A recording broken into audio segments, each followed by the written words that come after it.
మోకాళ్ళ మరియు నడుము నొప్పులకు చిన్న ఇంజెక్షన్ ద్వారా పరిష్కారం. డాక్టర్ ప్రకాష్ గుడిపూడి 18 సంవత్సరాల అనుభవం. సంప్రదించండి elite spine and pain management centre Manikonda, Hyderabad. Greater లో గులాబీ పార్టీకి మరో షాక్ తగలబోతున్నట్లు కనిపిస్తున్నాయి ఈ పరిస్థితులు.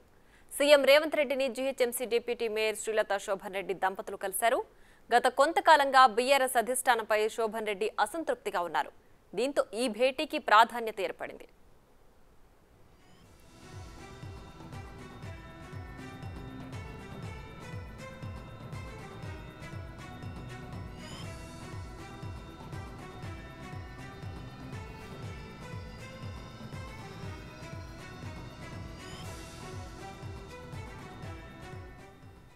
ప్రస్తుతం శోభన్ రెడ్డి బీఆర్ఎస్ రాష్ట్ర కార్మిక విభాగం రాష్ట్ర అధ్యక్షుడిగా పనిచేస్తున్నారు. బీఆర్ఎస్ పై అసంతృప్తితో ఉన్న శోభన్ రెడ్డి హస్తంగూటికి చేరాలని నిర్ణయించుకున్నట్లు సమాచారం. అందుకోసమే ఈ రోజు సీఎంను డిప్యూటీ మేయర్ దంపతులు కలిసినట్లు తెలుస్తోంది.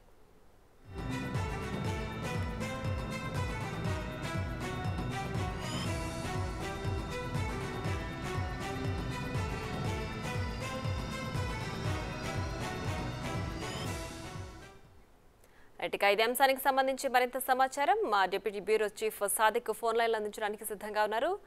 సాదిక్, చెప్పండి, సీఎం రేవంత్ రెడ్డిని డిప్యూటీ మేయర్ శ్రీలత శోభన్ రెడ్డి దంపతులు కలిసారు కదా, పూర్తి డీటెయిల్స్ ఏంటి? Priya, GHMC deputy mayor Srilatha Shobhan Reddy ముఖ్యమంత్రి రేవంత్ రెడ్డితో భేటీ కావడం ఉంది. రాజకీయంగా ప్రాధాన్యత సంతరించుకుంది.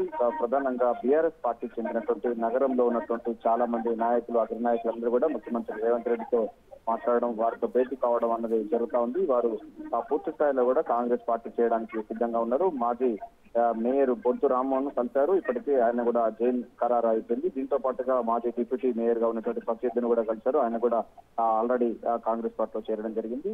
మిగతా సంబంధించినటువంటి బీఆర్ఎస్ పార్టీలో అగ్రనేతలందరూ కూడా నగరంలో ఉన్నటువంటి జిహెచ్ఎంసీ పరిధిలో ఉన్నటువంటి అగ్రనేతలు కాంగ్రెస్ లో చేరేందుకు క్యూ కడుతున్న పరిస్థితి కనబడుతుంది. చాలా మంది ఎమ్మెల్యేలు కూడా ముఖ్యమంత్రి రేవంత్ రెడ్డితో భేటీ కావడం అన్నది కూడా రాజకీయంగా ప్రాధాన్యత సంతరించుకున్న తరుణంలోనే జిహెచ్ఎంసీ డిప్యూటీ మేయర్ గా ఉన్నటువంటి శ్రీలత శోభన్ రెడ్డి దంపతులు ఇద్దరు కూడా ముఖ్యమంత్రి రేవంత్ రెడ్డితో భేటీ కావడం జరిగింది. వాళ్ళ రాజకీయ భవిష్యత్ పైన, ఇతరత్ర అంశాలపైన హైదరాబాద్ లో పార్టీ మరింత పటిష్ట చేసేందుకు కాంగ్రెస్ పార్టీ పూర్తి స్థాయిలో వ్యూహాలు పదును పెడుతున్న సందర్భంలో వచ్చే పార్లమెంటు ఎన్నికల సందర్భంగా వీరు పూర్తి స్థాయిలో వీరి యొక్క సేవలు వినియోగించుకోవాలని కూడా పార్టీ చూస్తుంది. వారు కూడా కాంగ్రెస్ పార్టీలో చేరేందుకు సిద్ధమవుతున్న తరుణంలో డిప్యూటీ మేయర్ శ్రీలత శోభన్ రెడ్డి దంపతులు జైలు అన్నది దాదాపు ఖరారు అయిపోయింది.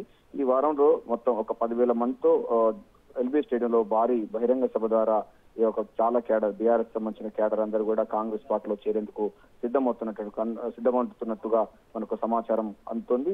జిహెచ్ఎంసీ ఉన్నటువంటి ఉద్యమ నాయకులు, ఉద్యమ సంబంధించిన ముడిపడి ఉన్నటువంటి వాళ్ళు, అదేవిధంగా బీఆర్ఎస్ పార్టీతో ఇప్పటి వరకు ఉన్నటువంటి వాళ్ళు వాళ్ళ విధానాలు నచ్చక కాంగ్రెస్ పార్టీ ప్రజా పరిపాలన, అభయహస్తం, 6 గ్యారంటీ స్కీమ్స్ ప్రజల్లో విశిష్ట ఆదరణ పొందుతున్న నేపథ్యంలో వారందరూ కూడా కాంగ్రెస్ పార్టీలోకి చేరేందుకు ఉత్సాహం చూపుతున్నారు. అందులో భాగంగానే ఇప్పటికే మేతకు సంబంధించినటువంటి ఎమ్మెల్యేలు కూడా ముఖ్యమంత్రి రేవంత్ రెడ్డితో కలవడం జరిగింది. ఆ తర్వాత మిగతా సంబంధించిన వాళ్ళు కూడా చాలా మంది టచ్ లో ఉన్నారని కూడా వార్తలు వస్తున్న తరుణంలోనే జిహెచ్ఎంసీ పైన కూడా ఫోకస్ పెట్టిన కాంగ్రెస్ పార్టీలో ఇప్పటికే బాబు ఫసీద్దీన్ మాజీ డిప్యూటీ మేయర్ ఉన్నారు. ఆయన కాంగ్రెస్ పార్టీ చేరారు. బొత్తు రామన్ కూడా చేరారు.